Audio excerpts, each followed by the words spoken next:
जी sir. पाण केतिरे ताईं पढ़ियासीं मुझे जी फर्स्ट चैप्टर ही हले पियो। फर्स्ट चैप्टर जा सब टॉपिक्स जेके आहिनि ऑलमोस्ट तव्हांजा गूगल क्लास में रखियल आहिनि। सादिया मायरा तव्हांखे जेकॾहिं तव्हांजी जेके बि इशूज़ आहिनि उहे तव्हां क्लास जे अंदरि सभु लेक्चर्स तव्हांजा रखियल आहिनि। तव्हांखे कोई इशू न थींदो। जेकॾहिं शुरू खां वठी तव्हां ॾिसंदा ईंदव त ऑलमोस्ट तव्हांजा सभु लेक्चर्स जेके आहिनि अवेलेबल आहिनि। वरी जिते इशू हूंदो तव्हांखे उहे बि लेक्चर्स प्रोवाइड कया वेंदा। पाण कॉकरोच में एक्सक्रिएशन पढ़ूं पिया। एक्सक्रिएशन इन कॉकरोच। कॉकरोच पाण पहिरीं ई ॼाणियूं था दैट इज़ द पेरीप्लेनेटा अमेरिकेना। छो जो 2-3 ॿार न्यू आया आहिनि तंहिंजे करे मां शुरू खां ई हिनखे शुरू कयांसि थो। एक्सक्रिएशन इन कॉकरोच में पाण खे ख़बर आहे इन जो साइंटिफिक नालो बि आहे ऐं इन जी ग्रुपिंग कंदासीं पाण। That belongs to kingdom Animalia ऐं इन जो फाइलम आहे आर्थ्रोपोडा ऐं इन जो क्लास आहे इंसेक्टा और वी कैन से हेक्सापोडा। ऐं क्लास खां बाद में इन जो जीनस आहे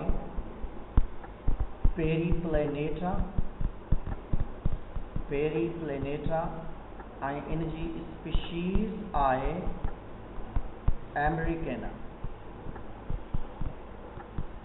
So this is the scientific name of Miss Cockroach.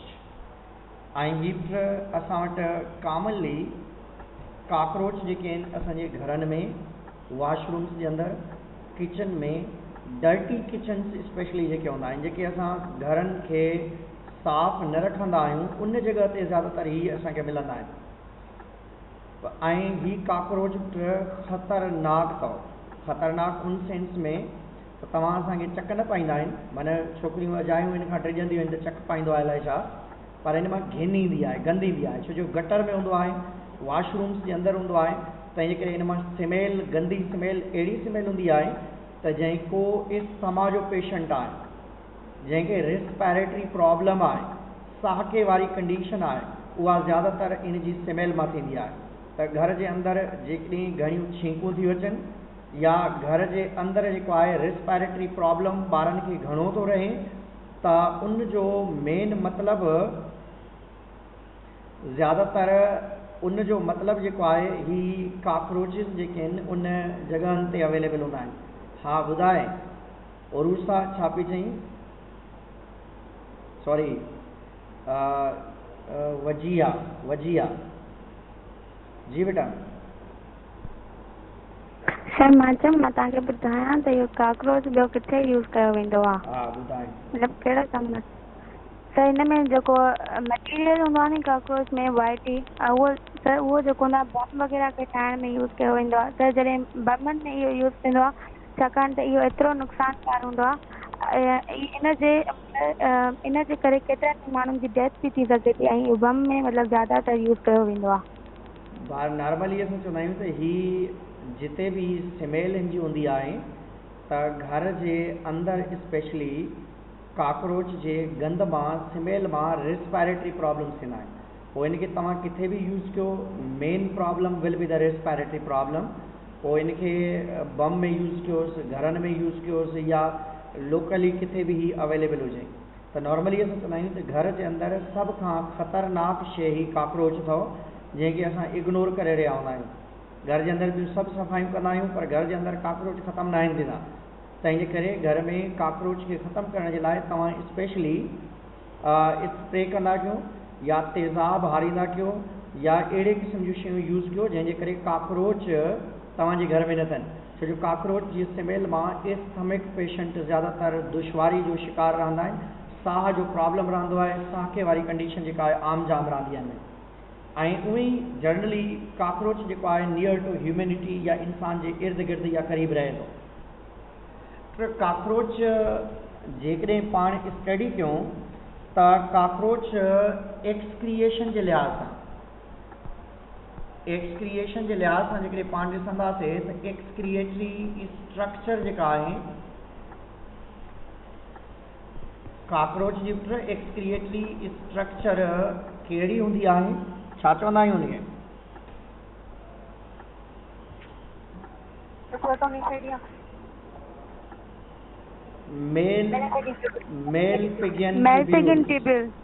Mail पिगियन tubules जो नालो ॾींदा आहियूं। ऐं इहे तव्हां इन जे अंदरि पढ़ंदा आहियो चैप्टर नंबर 10 में फर्स्ट ईयर जे अंदरि त जेके इंसेक्ट्स हूंदा आहिनि उन जे एक्सक्रिएटरी स्ट्रक्चर खे पाण स्पेशली नालो ॾींदा आहियूं त that is a malpighian tubule. ऐं नॉर्मली ही मॉडल खयूं था, माना हिन इंसेक्ट खे खणण जो मतिलबु इहो आहे छो जो हीअ असांजे इर्द गिर्द रहे थो। आम माण्हू इन जानदार खे सुञाणे थो, आम जानदार आहे तव्हांजे क़रीब रहे थो, तंहिंजे करे असां इन इंसेक्ट खे एज़ ए एक्सपेरिमेंटल वर्क या मॉडल जे तौर ते खणंदा आहियूं त जीअं आम माण्हू खे सम्झण में सवलाई थिए या ॾुखियाई न थिए इन जे लाइ। त हाणे एक्सक्रिएटरी स्ट्रक्चर इन में जेका मौजूदु आहे दैट इज़ मेल पिगियन ट्यूब्यूल्स आहिनि। मेल पिगियन ट्यूब्यूल्स किथे अवेलेबल हूंदा आहिनि?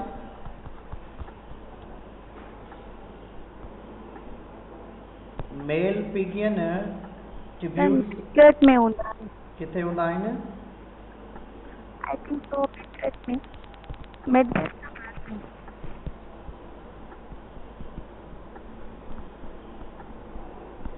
मेल पिगियन ट्यूब्यूल्स जेके आहिनि प्रेजेंट हूंदा अथसि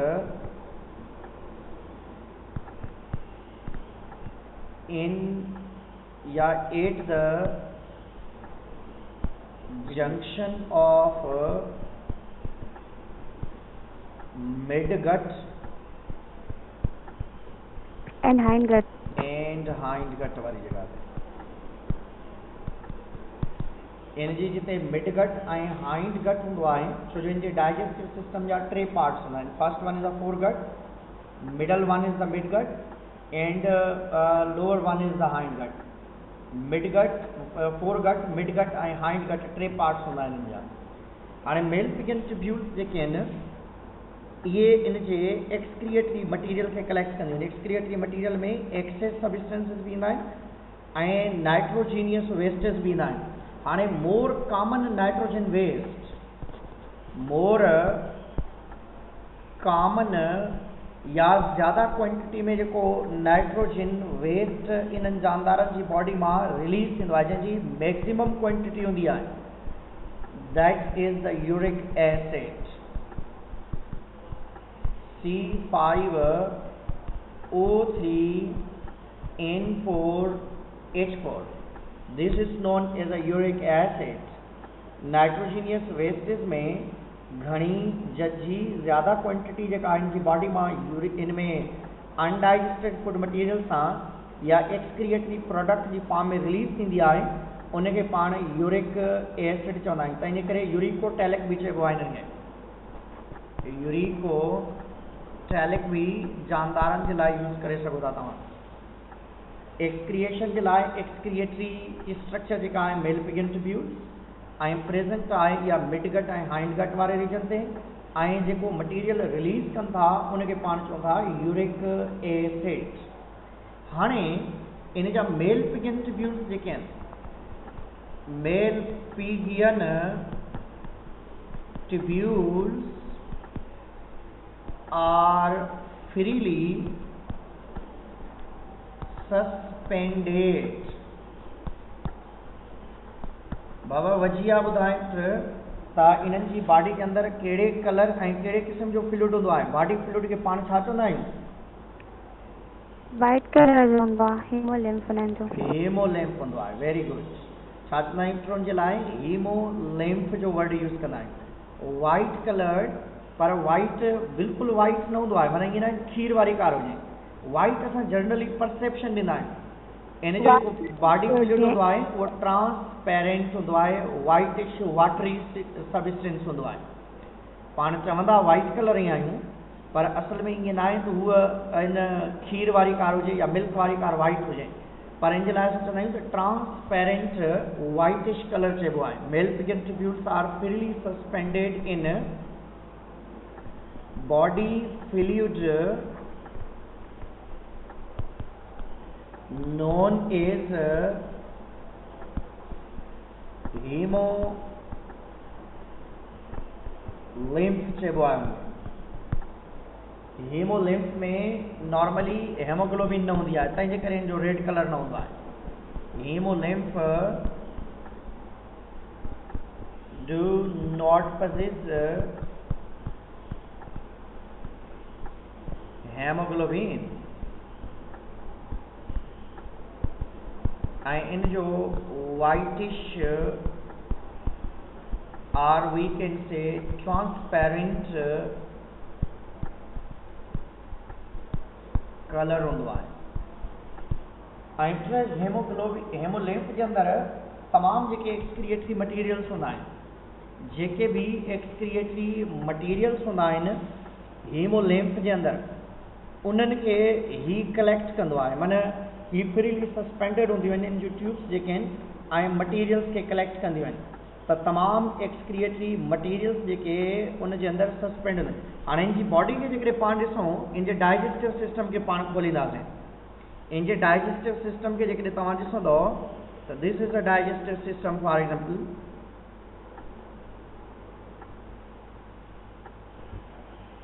ही इन जो जेको पहिरियों रीजन आहे, this is known as foregut. Foregut खे पुट छा चइबो आहे? केरु ॿुधाईं? हा ॿुधायो। Stomodeum, good, that's known as stomodeum चइबो आहे उनखे। ऐं इन फोरगट वारे रीजन ते हिते इन जगह ते this is known as hepatic caeca available आहे। This is hepatic caeca. ऐं इन खां बाद में हिन पॉइंट ते हिते अहिड़े तरीक़े सां ही स्ट्रक्चर्स अवेलेबल आहिनि। दीज स्ट्रक्चर्स, ही जेके स्ट्रक्चर्स आहिनि, these are known as malpighian tubules. हाणे इन्हनि जानदारनि जे अंदरि ही जेको पहिरियों रीजन आहे, इनखे पाण स्पेशली चवंदा this is known as crop, and this one is known as gizzard, and he hepatic cica, this one is known as midgut। midgut के फिर ॿियो नालो छा लिखिबो आहे? हाफ़िज़ा सादिया ॿुधाए। सादिया, हाफ़िज़ा, अब्दुल रसूल ॿुधाए, आर्यान ॿुधाए, मेहराब ॿुधाए, को तो ॿुधाए। वजिया पुट तव्हां ॿुधायो।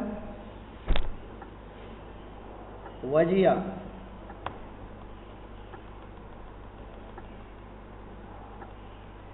बाबा इनके मिज़ेंटेरॉन चइबो आहे। Midgut also known, midgut also known as mesenteron चइबो आहे इनके। ऐं ही वारो रीजन जेको आहे, this is known as hind gut, ऐं इनखे पाण प्रोक्टोडियम चवंदा आहियूं। प्रोक्टोडियम पहिरियों रीजन फोरगट ऐं विचो रीजन जेको आहे मिडगट आहे। We are here concern. हाणे हितां खां मथां खां इहो डाइजेस्टिव सिस्टम मां खाधो अचे थो, हिते पहुचे थो, पोइ उन खां बाद में हिते हाणे डाइजेस्टिव सिस्टम जी मदद सां खाधो थो अचे हिते, जेको अनडाइजेस्टेड फूड मटीरियल आहे उहो हिते अची करे किरे थो। ऐं इन मेल पिगन ट्यूब्यूल जेका आहे, that is present in haemolymph. हिते हीमोलिम्फ अवेलेबल आहे। इन हीमोलिम्फ जे अंदरि मेल पिगन ट्यूब्यूल्स जेके आहिनि, दैट आर डिप्ड, अंदरि पयल आहिनि, फ्री फॉर्म में अंदरि पयल आहिनि मेल पिगन ट्यूब्यूल्स जेके आहिनि। हाणे जीअं जीअं पुट एक्सक्रिएटरी मटीरियल इन्हनि जे अंदरि वधे थो, जीअं जीअं एक्सक्रिएटरी मटीरियल जेको बि एक्सक्रिएटरी मटीरियल आहे, जीअं एक्सक्रिएटरी मटीरियल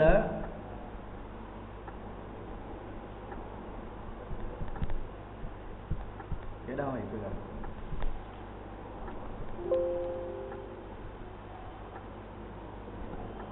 हाणे जीअं जीअं एक्सक्रिएटरी मटीरियल अल्टीमेटली ख़तम थी वियो,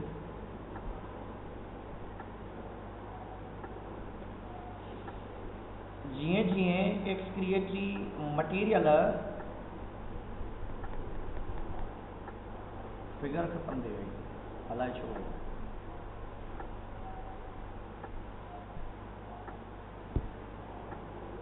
हाणे वरी ठाहे था वठूंसि हिते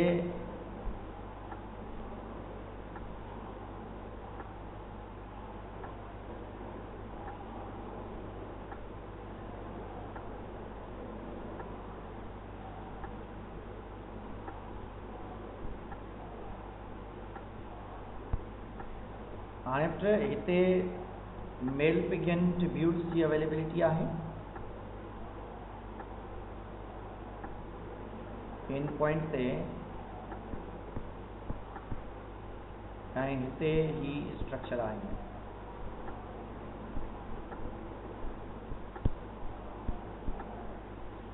हाणे मथां खां हितां खां अनडाइजेस्टेड फूड मटीरियल अचे थो ऐं उहो हिते किरे थो, ऐं जॾहिं त हिन पॉइंट ते हिन जगह ते हिते हीमोलिम्फ अवेलेबल आहे, दिस इज़ अ हीमोलिम्फ,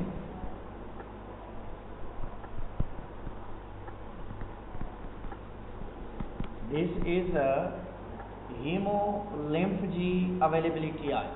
हाणे हीमोलिम्फ मां excess water, excess minerals, excess other substances जेके भी आहिनि, ऐं उन सां गॾोगॾु यूरिक एसिड खे बि इन जी वाल या मेम्ब्रेन एब्जॉर्ब करण जे लाइ रिस्पॉन्स। हाणे इन्हनि मेल पिगन ट्यूब्यूल्स खे ब्लाइंड ट्यूब्स भी चइबो आहे, छो जो इन जूं जेके ॿाहिरियां एंडिंग पार्ट्स हूंदियूं आहिनि that are the blind but membranes are permeable.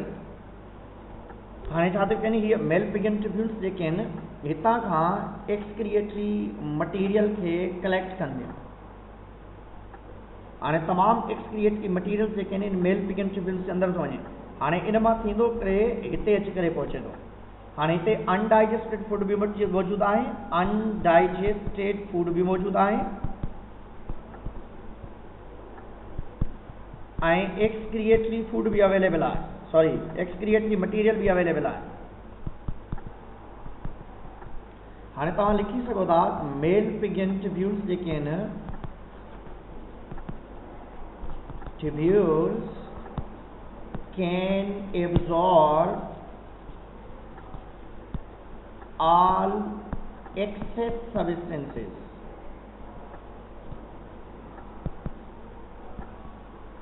from the blood, from the hemolymph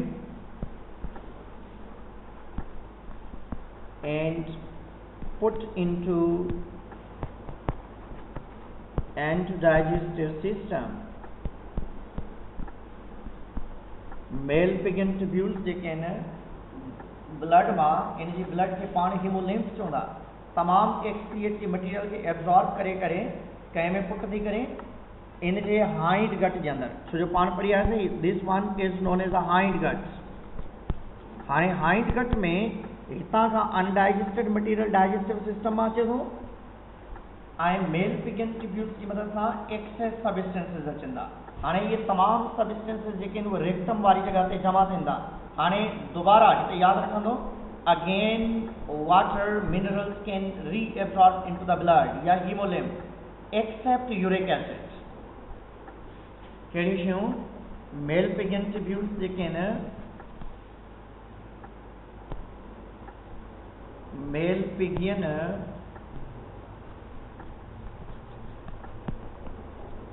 tubules absorb करे थो छाखे, वाटर आहिनि, minerals and uric acid. All materials put into digestive system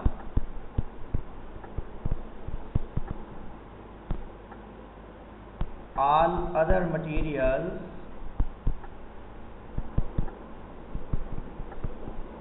of excretory product reabsorb into blood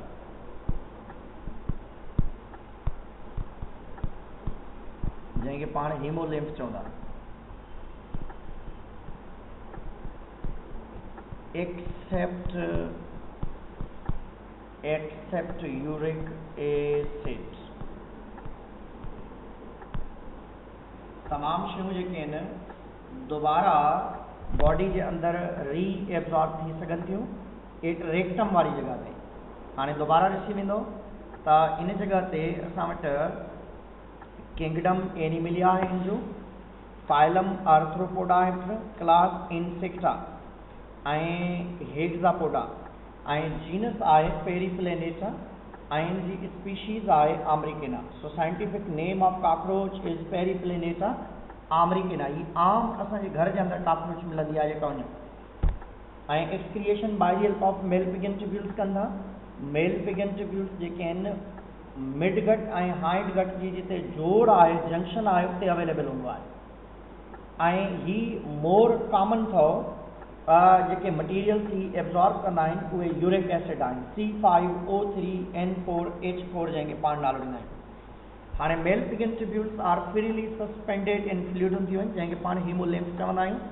हाणे उन haemolymph मां तमामु access substances जीअं पाण पढ़ी आयासीं वाटर आहे excess water, excess minerals and salts and uric acid तमाम शयूं हीमोलिम्फ मां एब्जॉर्ब करे करे डाइजेस्टिव ट्यूब के अंदर पुट कंदियूं डाइजेस्टिव ट्यूब के अंदर अनडाइजेस्टेड फूड मटीरियल भी अवेलेबल है ये एक्सक्रिएटरी मटीरियल भी उते एड कराया था वञनि हाणे इहो मटीरियल पुट कयो थो वञे कंहिंमें हाइंड गट जे रेक्टम वारी जगह ते हाणे रेक्टम वारी जगह ते हितां खां मटीरियल जेको पास आउट थींदो उन जे लाइ पाण वर्ड यूज़ कंदा आहियूं पेलेट या पेस्ट जी फॉर्म में पास थी सघे थो पेलेट या पेस्ट जी फॉर्म में इहो मटीरियल पास आउट थी सघे थो हाणे पेलेट जो मतिलबु इहो आहे सॉलिड फॉर्म पेलेट जो मतिलबु इहो आहे pellet when more water reabsorption occur and solid wastes pass out or you can say fecal material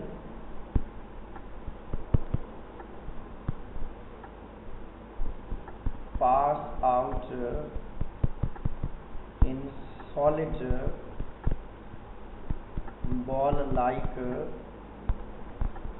structure हाणे हिन फॉर्म में ज़्यादातर जेको यूरिक एसिड हूंदो आहे जेकॾहिं पाणी न बि आहे त uric acid become converted into solid crystal form में कन्वर्ट थी सघे थो छो जो uric acid do not required water या अहिड़ा तमाम जानदार जेके पंहिंजी बॉडी में यूरिक एसिड पास कंदा आहिनि उन्हनि खे इहा एबिलिटी हूंदी आहे दे रीएब्सॉर्ब द वाटर कंदा आहिनि ऐं जेको यूरिक एसिड हूंदो आहे उनखे सॉलिड क्रिस्टल फॉर्म में कन्वर्ट करे सघनि था जॾहिं त पेस्ट जेको आहे when more water pass out with undigested food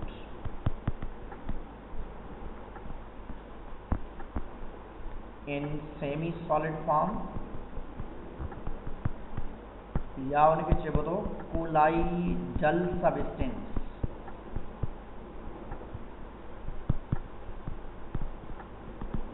colloidal substance जो मतलब इहो आहे त माना अहिड़ी सोल्यूशन जंहिंजे अंदरि पाणी मौजूदु हुजे पर उन पाणी जे अंदरि undigested food material completely dissolve न हुजे, जीअं कुकुड़ विठला ईंदी आहिनि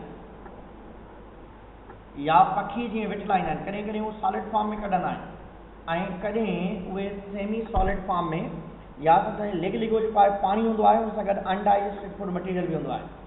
जॾहिं पाणी सां गॾोगॾु अनडाइजेस्टेड फूड मटीरियल खे बि पास कनि त उनखे पाण कोलाइडल सब्सटेंस में undigested food material completely dissolve form में न हूंदो आहे।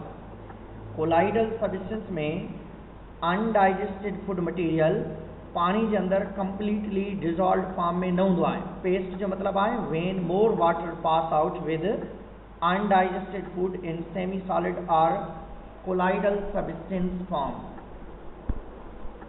हाणे अहिड़े क़िस्म जी कंडीशन जेका कंहिं में हूंदी आहे जंहिंमें हिकिड़ो सुराख हूंदो आहे, उन्हनि जानदारनि खे पाण क्लोकल ऑर्गेनिज़म चवंदा आहियूं।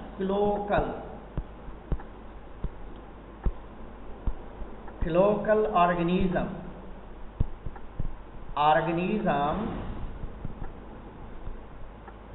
having one pore,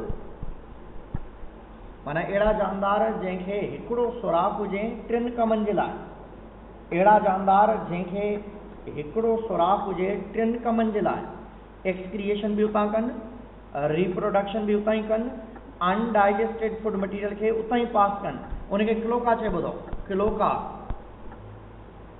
cloaca single pore for reproduction, excretion ऐं उन खां बाद में रिप्रोडक्शन, एक्सक्रिएशन ऐं removal of undigested food material जंहिंखे पाण ईजेशन चवंदा। आवाज़ अचे थो?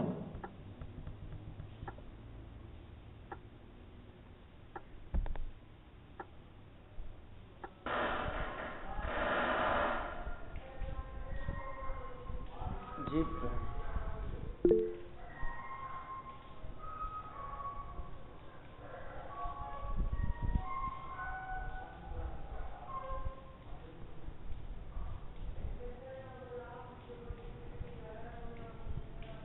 जी बेटा, छा थियो आहे कंहिंखे सम्झ में नथो अचे? सादिया खे?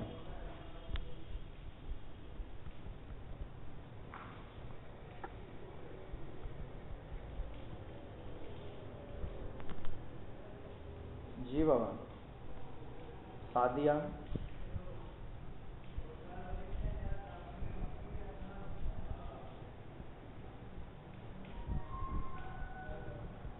को क्वेश्चन आहे?